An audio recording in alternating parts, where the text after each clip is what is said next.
Енді мен не сыздым мына жерге? Kesimde. Жарайсыңдар. Бірақ балалар бұл бүтін ба, бөлік па? Бүтін, жарайсыңдар.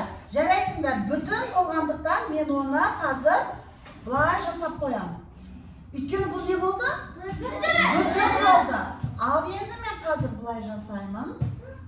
Не істедім мен? Жоқ, мен не істедім қазір? Бөлдім, жарайсыңдар. Неге бөлдім? Тамаша. Екі бөлікке бөлдім, жарайсыңдар. Демек, мен оны қазір басқа түспен жасайын, я? Жасыл менен. Мен бір бүтінді екі неге бөлдім?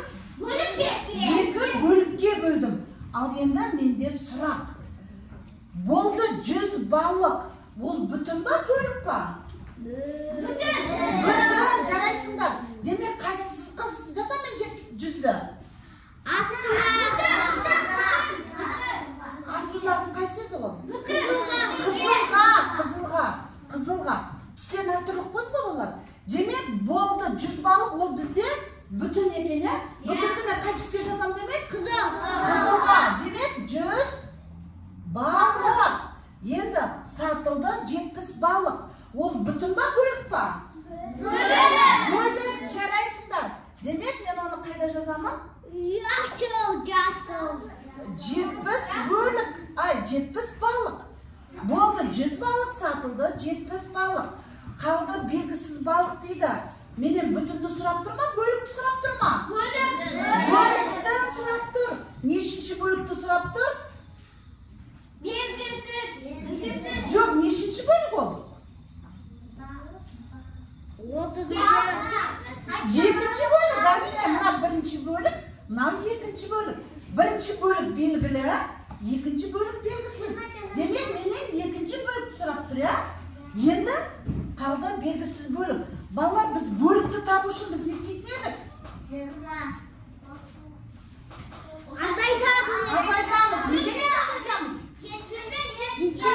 Тамаша, 100-ден 70 азайтамыз. Демек, шешуіне не деп жазамын? 100 азайту. 30. Жақшашы, не деп көрсетем?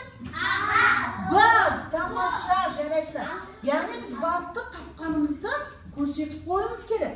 Шешу кетті, шешуінен кейін не жазатын едім? Жауабына не жазамын мен? 30.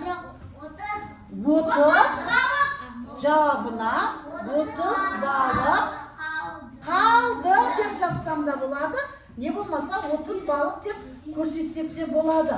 Балалар, демек біз бөлікті табу үшін бүтіннен бөлікті азайтады екенбіз, я? Енді осы жерден есептің неше түрі бар дедік біз? Есептің түрлерін есімізге түсірейікші, неше түрі бар есептің? 4